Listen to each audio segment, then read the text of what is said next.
Hello, everybody.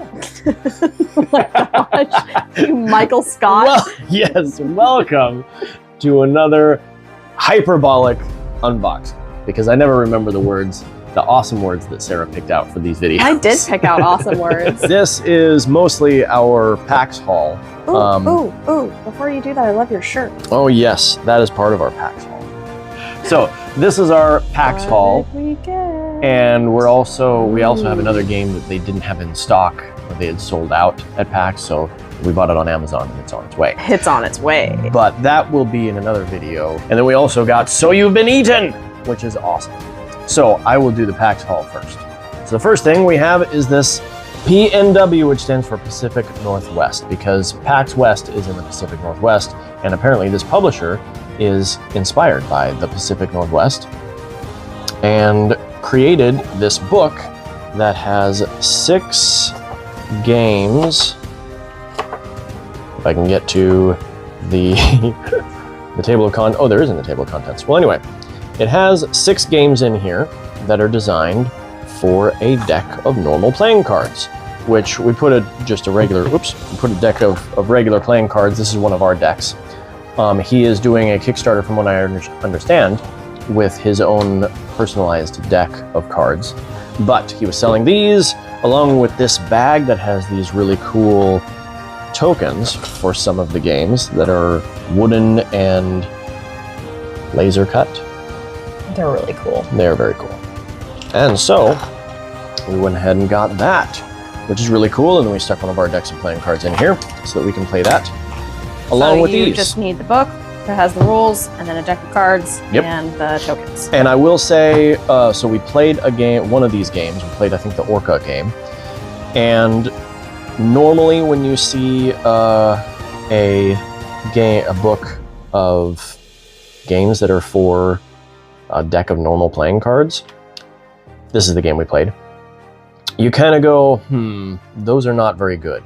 But we went ahead and tried this one, and it is actually a worker placement game, and it's pretty decent. Yeah, I enjoyed it. So that's why we decided to go ahead and pick this up, because again, there's 6 games in here that are pretty good. We have Seaside, which we did already open this, but there wasn't really much to open because we opened it because we played it. Yes. While we were having dinner. We did.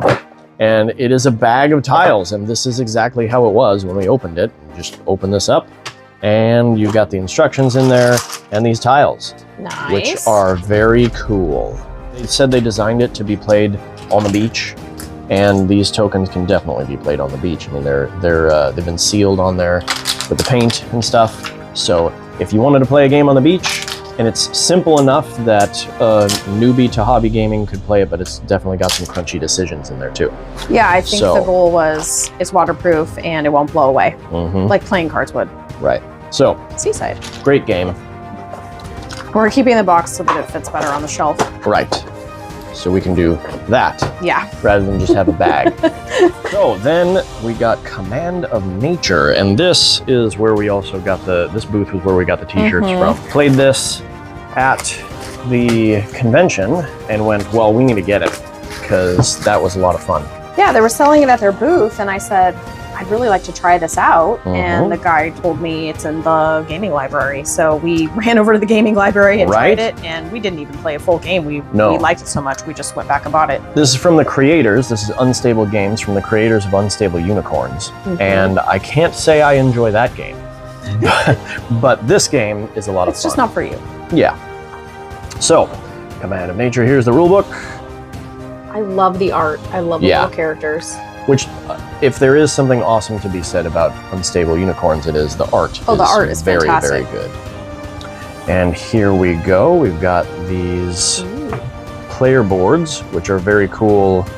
And you've got Gravel, the Pebble Sage, Porella, the Leaf Sage, and Torrent, the Droplet Sage, and Cedar, the Twig Sage. I think you did the twig and I did the droplet when we did our testing.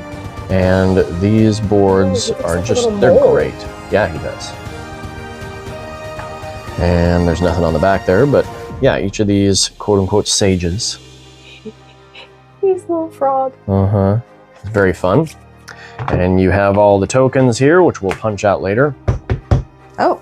Good job. Why, thank you. Was that satisfying? It was. And then we have an elemental market deck, which this is an interesting choice with the little sleeve things marking this like that. So you can either throw them away and have all your cards jumbled in here, or keep this on here. So I think we will probably keep these.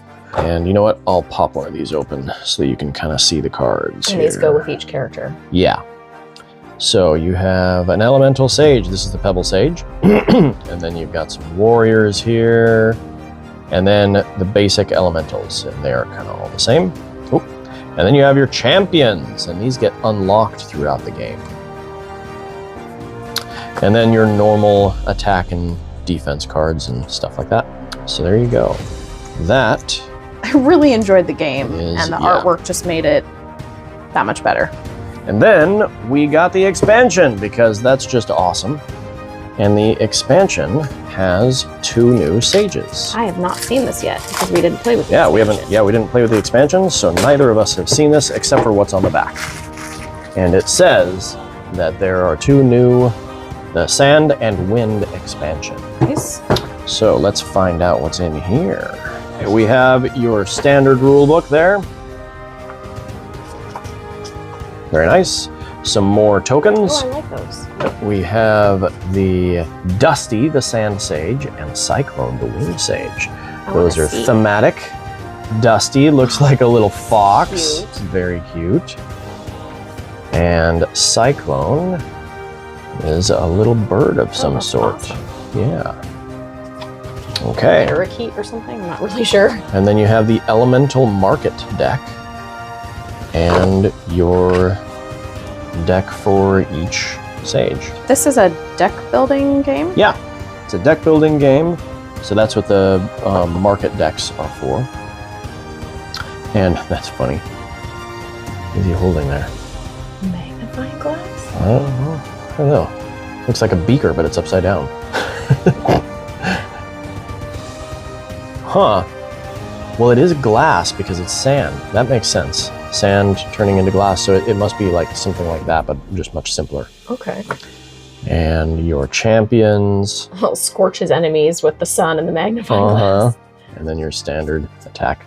Anyway, very cool. Yeah, it's a deck building game and also a combat game. So you will build like a pyramid of your characters, and then the first characters in those pyramids attack each other opposing. And it's very interestingly done and very enjoyable. So you build your deck to bring in more characters and stuff like that. And yeah, I'm excited to actually play a full game because we didn't have a lot of time. We didn't. We only did 2 days of the 4 days and at PAX, was not enough. We were running around trying to get it all done. So yeah. So this is another game that we tried, or we didn't try. We got a little bit of a tutorial from the person selling it, and it just looked great. She had the game set up at her booth, and she said she was playing with PAX. Yeah, so the people coming by would make a decision for the PAX player, and then she would make a decision for her. And she said she'd lost every game yes, to the she PAX said she was on her 4th game, and she'd lost the first 3. So Middle Ages, and this, again, is a very good-looking game. From what I gather, it is a drafting and engine-building game. And the drafting mechanism is basically exactly the same as King Domino, if you've ever played that. And then the engine building obviously is different. So you got another good-looking rule book. Other than that quick test that we did at her booth, we have not actually played this. Right. But we saw enough that we figured this was something that we would like. Yeah, we jointly played a couple of turns. For the PAX players. Yep. So, that's actually some thick cardboard. But these fold out, and that is your player board. Very nice. And the other interesting thing about this is that these tiles, and they're just in here already, that's nice. These tiles each, as you can see, have different edges so that they very clearly slot where they are supposed to. So you find that edge and you match it there, and that, I'll put this out here so you can see it a little better. So that goes like that, Let's turn it around so it's your guys' way. Goes like that. It obviously can't fit there or there or there or there or there. And so that was a really clever way of making sure that you don't accidentally put it in the wrong place. And so let's see this one. So when you play this one, you will put it, where does that fit? I have it upside down, so it doesn't fit there at all. Okay. It goes right there. There we go. And then, let's see if I can find one that goes between them. And it continues the path too. So yeah. along this way and along this way. Well, so you could look at the shape and you could look at the color. Yeah. Which is really nice for people that are colorblind or red-green colorblind. Right.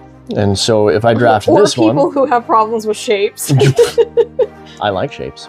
I do too. And so that matches that, so you know that this goes here. But in addition to that, it fits all of the corresponding pieces. I like how it's building out the board. That's really cool. Yeah, it is. You're not just working on building your own board. You can actually attack your opponents and take tiles off of the board that they've built. So it's not like you're safe building your own. Oh, that's why section. You've got to. I've grabbed a couple. You've got to build defenses too. And here are your player pieces for drafting. So this is a 1, 2, 3. I don't remember. 4, 5. I'm gonna keep counting. 2 to 5 player game. How many figures do you have? 2 to 5 player game. So you have these horses, and then you also have a little flag for one of the abilities. Don't forget to not eat that. Do not eat those. Okay. They include those in every game. They do. Well, almost every game. And then we've got some cards. Cards. There we go. Some cards. I have some cards. And I believe these are just for end of round goals and such. And they're basically the same thing on the back. I didn't even see the cards when we did our quick playthrough. Yeah, there were cards along the side, so I believe you pick 5 cards for your game. And at the end, I don't know how you got all of that from that short 2 turns that we took. She was pretty good at explaining it. Oh, she was really good at explaining it. I just don't remember the cards at all. Mark picks up on gameplay just so quick. All right, well, that is Middle Ages, which I will be excited to check out. I'm excited because, again, we didn't actually play this. So I'm excited for the other game because we did play it and I liked it. And I'm excited for this game because it looked really good and we haven't played it yet. So. And we'll punch those later. All right, and lastly, we have So You've Been Eaten. So You've Been Eaten. And this is the collector's edition you may see on the front there. We did not get this at PAX. We did not. We saw that they were kickstarting the So You've Been Cursed, and I had seen this before and considered backing it, and just didn't at the time. And then I found a really good price for it, and so I went, well, I'm picking that up. And So You've Been Cursed is kickstarting right now, and I just figured, and Sarah and I both kind of looked at that and went, this looks like the more fun theme out of the two of them. And that is cool. I don't know if that's part of the game. Ooh. Or used in the game. But that's cool. And then we have a bunch of stuff in here. Here's some deck boxes that seem to be empty at the moment. But that's cool. And this one is also empty. But that is cool. Oh, and this one is not empty. So we have cards in here. The art is so fun. I'll pull those cards out in a little bit. Neat. Wow, these are definitely deluxe pieces right here. That's pretty awesome. Attack. We have another thing that you should definitely not eat. Okay, I'll take it. Okay, you can have that. Sarah? I'm not going to eat it though. Don't eat it. Okay, promise. Look at that. Cool wooden tokens that are screen printed on both sides. It looks like a little virus. Uh-huh. I think that's kind of the idea there. That's it? Okay. Bacteria, I think is what it is. Okay. And then we have right here, these are acrylic pieces that are really cool. You can see from the opposite side there. This looks like things that you could find in a cave. Uh-huh. Well, that's kind of the idea. I'll pull out, since you mentioned that, That's really neat. I will pull out some of the other stuff so you can see what is going on here. You have pieces of what kind of looks to be a cave, but is in fact the maw, or the intestinal tract. Oh no. Of this being that you have been eaten by. Okay. We have some dice, just normal 6-sided dice with numbers on them instead of pips. And then a really nice custom die. 1, 2. Oh, this is a mini expansion. This is the Dyspepto Beastmaul. Oh my goodness. And it looks like Abysmal? it's just some tokens that have some different rules to them. And then these cards, look at that. Looks like these cards probably go into this deck box. That makes sense. And yes, look at that. So these cards will go on here. Look at that. Okay. And then It your doesn't guy, mean anything to me just yet. And then your guy is going to go on here. Okay. With these bacteria. By the way, here's the inside of the box. Oh, that's fun. The maw and Okay.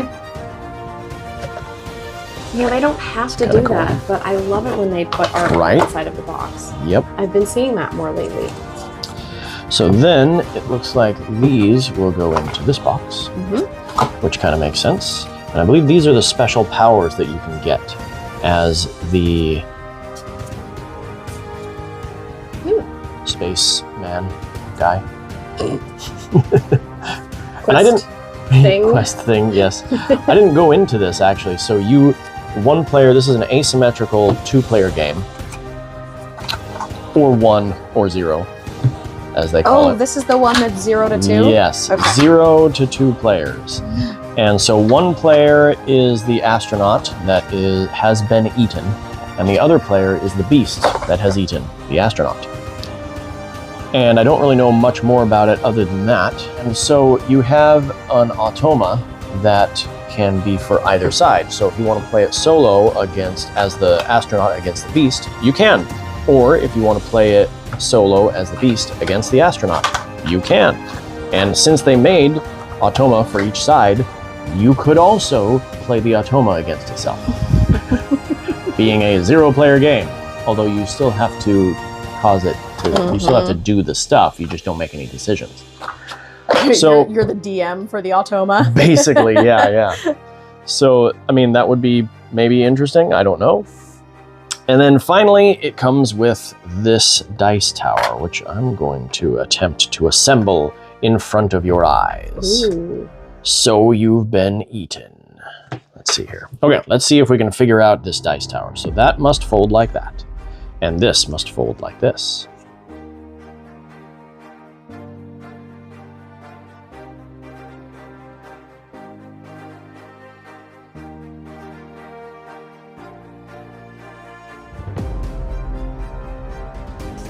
Voila. We have ourselves a small dice tower specifically for this game. And our first roll of this game will be a 4, a 5, and a 6. Hey, hey. Thank you for joining us for this hyperbolic unboxing of So You've Been Eaten, Command of Nature, Middle Ages, And Seaside, oh, and this great. isn't really boxed, but Pacific Northwest, or PNW. Yay! Yay! Have fun playing games. Bye-bye. Bye.